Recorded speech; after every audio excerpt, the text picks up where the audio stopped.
Hello friends, ഞാനിവിടെ വളരെ എളുപ്പത്തിൽ ഒരു ഫ്രൈഡ് റൈസ് എങ്ങനെ ഉണ്ടാക്കാനാണ്.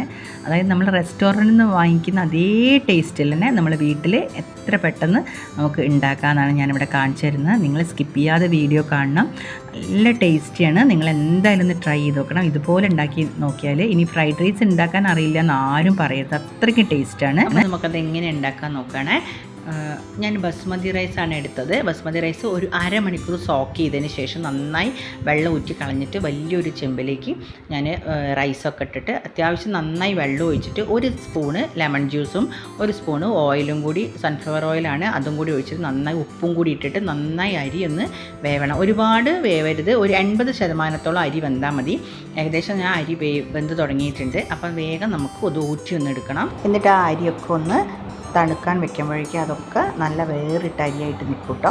അത് കഴിഞ്ഞാൽ നമ്മൾ കുക്കറിലേക്ക് കുറച്ച് ചിക്കനാണ് ഞാൻ എടുത്തത്. ചിക്കൻ നല്ല ക്യൂബ്സ് ആയിട്ടാണ് ഞാനിവിടെ എടുത്തത്. നിങ്ങൾക്ക് വേണമെങ്കിൽ അത് ഒന്നായിട്ട് ചിക്കൻ വേവിച്ചിട്ട് അത് നമ്മൾ കൈ വെച്ചിട്ടൊന്നിങ്ങനെ പറിച്ച് കഴിഞ്ഞാൽ ചെറുതാക്കി കട്ട് ചെയ്തിട്ടാലും മതി. ഇതിപ്പോൾ ഞാൻ കട്ട് ചെയ്തിട്ടാണ് വേവിക്കാൻ വെച്ചത്. ചെറിയ ചെറിയ ക്യൂബ്സ് ആക്കിയിട്ട് അതൊന്ന് കുക്കറിലിട്ട് വേവിച്ചെടുക്കണം. അതിനായിട്ട് കുറച്ച് വെള്ളം ഞാൻ അതിലേക്ക് ഒഴിക്കേണ്ട ചിക്കനിലേക്ക്. പിന്നെ കുറച്ച് ഉപ്പ്, അതിനാവശ്യമുള്ള ഉപ്പും പിന്നെ കുറച്ച് കുരുമുളക് പൊടിയും കൂടി ഇട്ടിട്ട് ഒരു വിസിൽ വരുന്നവരെ കുക്കർ ഒന്ന് വിസിൽ വരുത്തി അതൊന്ന് മാറ്റി വയ്ക്കുക. ചിക്കനൊക്കെ ഒന്ന് വെന്ത് വരുമ്പോഴേക്കും പിന്നെ കുറച്ച് ലെമൺ ജ്യൂസ് ഒഴിക്കണം. അതെന്തിനാണെന്ന് വെച്ചാൽ ചിക്കൻ നല്ല സോഫ്റ്റ് ആയിരിക്കാൻ മറക്കരുത്. അത് നമ്മൾ ഒരു വിസിൽ വന്ന് കഴിഞ്ഞാൽ നമ്മളൊന്ന് മാറ്റി വയ്ക്കുക. പിന്നെ അടുത്തതായിട്ട് നമുക്ക് കോഴിമുട്ടയാണ് വേണ്ടത്. അതൊരു പാനിലേക്ക് ഞാൻ 4 പൊട്ടിച്ചൊഴിക്കുന്നത്. കുറച്ച് ഉപ്പും കുരുമുളക് പൊടിയും കൂടി ഇടുന്നുണ്ട്. എന്നിട്ട് നന്നായി അതൊന്ന് ബീറ്റ് ചെയ്തെടുക്കണം. അത് ഇതുപോലെ തന്നെ ഒന്ന് കോഴിമുട്ട ഒന്ന് നന്നായി വേവിച്ച് നമ്മൾ ഉപ്പേരിക്കൊക്കെ എടുക്കുന്ന പോലെ ഒന്ന് ഉലർത്തിയെടുക്കണം. ഞാനിത് വേവിക്കുമ്പോഴാട്ടോ എനിക്ക് തോന്നിയത് ഒരു കോഴിമുട്ടയും കൂടി വേണമെന്ന്. അപ്പോൾ ഞാൻ ഒന്നും കൂടി എടുത്തപ്പോൾ 5 കോഴിമുട്ടയാണ് ഞാൻ ടോട്ടൽ എടുത്തത്. അത് കഴിഞ്ഞിട്ട് അതും കൂടി മാറ്റി വെച്ച് ഞാൻ നല്ലൊരു ഉരുളി നല്ല ചൂടായപ്പോൾ കുറച്ച് ഓയിൽ ഒഴിച്ചിട്ടുണ്ട്. വെളിച്ചെണ്ണ ഒഴിക്കരുത് ഇതിൽ. ഫ്രൈഡ് റൈസിന് വെളിച്ചെണ്ണ ഒഴിക്കാൻ പാടില്ല. അപ്പോൾ നിങ്ങൾക്ക് ഏത് തരം ഓയിൽ വേണമെങ്കിൽ, ഒലീവ് ഓയിലോ സൺഫ്ലവർ ഓയിലോ ഏത് വേണമെങ്കിൽ, ഞാൻ ഇവിടെ സൺഫ്ലവർ ഓയിലാണ് എടുത്തത്. പൊടിയാക്കി അരിഞ്ഞ ഇഞ്ചിയും വെളുത്തുള്ളിയും കൂടി അതിലിട്ടിട്ട് നന്നായി ഒന്ന് ഫ്രൈ ചെയ്യേണ്ട, ഒന്ന് ചൂടായിട്ട് ജസ്റ്റ് ചൂടായാൽ മതി. അത് കഴിഞ്ഞ് നമുക്ക് ഈ വേവിച്ച് വെച്ച ചിക്കനും കൂടി അതിലേക്കിട്ടൊന്ന് നന്നായി ഒന്ന് ഇളക്കിയെടുക്കണം. നല്ല ഹൈ ഫ്ലെയിമിൽ തന്നെ വെക്കാം കേട്ടോ. പക്ഷേ ഞങ്ങളൊന്ന് ശ്രദ്ധിക്കണം, ഹൈ ഫ്ലെയിമിലിട്ടാൽ പെട്ടെന്ന് ഇളക്കാതിരിക്കരുത്.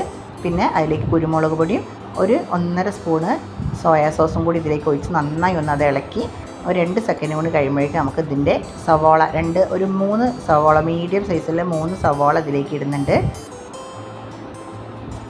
ഈ സമയത്ത് നിങ്ങൾക്ക് ഒരു 3-4 പച്ചമുളക് അരിഞ്ഞിടാം കേട്ടോ. ഞാൻ ഇതിലേക്ക് പച്ചമുളക് ഉപയോഗിക്കുന്നില്ല. എനിക്കൊരു കുട്ടികളൊക്കെ ഉള്ളതുകൊണ്ട് പച്ചമുളക് ഞാൻ ഒഴിവാക്കിയിട്ടുണ്ട്.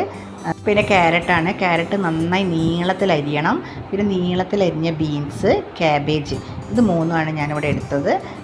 അത് നന്നായി ഒന്ന് വഴറ്റിയിട്ട് ഒരു 2 സെക്കൻഡ് ഇതും ഒന്ന് കുറച്ച് ഉപ്പും കൂടി ഇതിലേക്ക് ഇടണം. ഉപ്പിട്ട് നന്നായി ഒന്ന് ഹൈ ഫ്ലെയിമിൽ തന്നെ ഇട്ടൊന്ന് നന്നായി വഴറ്റിയിട്ട് പിന്നെ നമ്മൾ ഇതിലേക്ക് ചോറാണ് ഇടുന്നത്.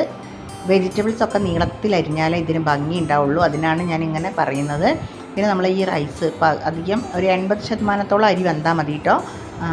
അതും കൂടി ഇതിലേക്ക് ഇട്ടിട്ട് പിന്നെ നമ്മൾ ഈ കോഴിമുട്ട കൂടി റെഡിയാക്കിയ കോഴിമുട്ടയും കൂടി ഇതിലേക്കിട്ട് പിന്നെ ഒരു സ്പൂണ് ടൊമാറ്റോ സോസ്, ഒരു സ്പൂണ് ചില്ലി സോസ്, പിന്നെ ഒരു 3-3.5 സ്പൂണ് സോയാ സോസ്, അതെല്ലാം ഇതിലേക്കൊന്ന് ഒഴിച്ചിട്ട്, നിങ്ങൾക്ക് ടൊമാറ്റോ സോസ് വേണമെങ്കിൽ 2 സ്പൂണോളം ഒഴിക്കുക കേട്ടോ. അപ്പോൾ നല്ലൊരു ടേസ്റ്റാണ്. എന്നിട്ട് നന്നായി ഒന്ന് ഇളക്കി ഉപ്പ് നോക്കണം. നന്നായി ഒന്ന് ഇളക്കി അമർത്തി വെച്ച് കഴിഞ്ഞാൽ നമ്മൾ ഈ റൈസ് വേവുന്ന വരെ ഒന്ന് വെയിറ്റ് ചെയ്യണം. അത് കഴിഞ്ഞ് റൈസ് വെന്ത് എന്ന് ഉറപ്പായാൽ നിങ്ങൾക്ക് ഇതിൻ്റെ മുകളിലേക്ക് കുരുമുളക് പൊടി, ആവശ്യത്തിനുള്ള എരിവിനനുസരിച്ച് കുരുമുളക് പൊടി ഇടാം. പിന്നെ ഞാൻ കുറച്ച് ലെമൺ ജ്യൂസ് ഇതിലേക്ക് ഒഴിച്ചിട്ടുണ്ട്. ഒരു 1/2 സ്പൂണ് ലെമൺ ജ്യൂസും പിന്നെ കുറച്ച് സൺഫ്ലവർ ഓയിലും കൂടി ഇതിലേക്ക് ഒഴിച്ചിട്ടുണ്ട്. വളരെ കുറച്ചേ ഞാൻ ഉപയോഗിച്ചിട്ടുള്ളൂ ഓയിൽ. അപ്പോൾ നിങ്ങൾക്ക് ആവശ്യത്തിനനുസരിച്ച് ഓയിലൊക്കെ ഇടാം. പിന്നെ മുകളിൽ കുറച്ച് ക്യാപ്സിക്കം, പിന്നെ വെജിറ്റബിൾസിന് കൂടെ ഞാൻ ക്യാപ്സിക്കം കൂടി ഇട്ടിട്ടുണ്ട്. പിന്നെ കുറച്ച് ക്യാപ്സിക്കം ഞാൻ എക്സ്ട്രാ എടുത്തിട്ട് അതിൻ്റെ മുകളിലൊന്ന് ഇത്തിരി ക്യാപ്സിക്കം കൂടി ഇട്ട് മല്ലിയിലയും കൂടി ഇട്ടാൽ നമ്മളെ ഫ്രൈഡ് റൈസ് റെഡി ആയിട്ടുണ്ട്. സൂപ്പർ ഫ്രൈഡ് റൈസാണ്. റെസ്റ്റോറൻറ്റിൽ നിന്ന് കിട്ടുന്ന അതേ സ്റ്റൈലിലും ടേസ്റ്റിലുമാണ് ഇത് കിട്ടുന്നത്. നിങ്ങളെല്ലാവരും ഒന്ന് ട്രൈ ചെയ്ത് നോക്കണം. ഇതിനനുസരിച്ച് അടിപൊളിയായിട്ടൊരു ചിക്കൻ ഫ്രൈ ഞാൻ ഈ വീഡിയോയിൽ 2 വീഡിയോൻ്റെ മുന്നേ ആയിട്ട് ഞാൻ ഈസി ആയിട്ട് ഒരു ചിക്കൻ കറി എങ്ങനെ ഉണ്ടാക്കാമെന്ന് അതും റെഡിയാക്കി വെച്ചിട്ടുണ്ട്. അപ്പോൾ ഇത് രണ്ടും കൂടി ഞാൻ ഇന്ന് ഉണ്ടാക്കിയത്. അപ്പോൾ അതിൻ്റെ കൂടെ അടിപൊളി ഒരു കോമ്പിനേഷൻ ഉണ്ട്. വെറും 15 മിനിറ്റ് മതി ആ ചിക്കൻ കറി. അപ്പോൾ അതൊക്കെ നോക്കിയിട്ട് നിങ്ങളൊന്ന് ഇത് ഉണ്ടാക്കി നോക്കണം.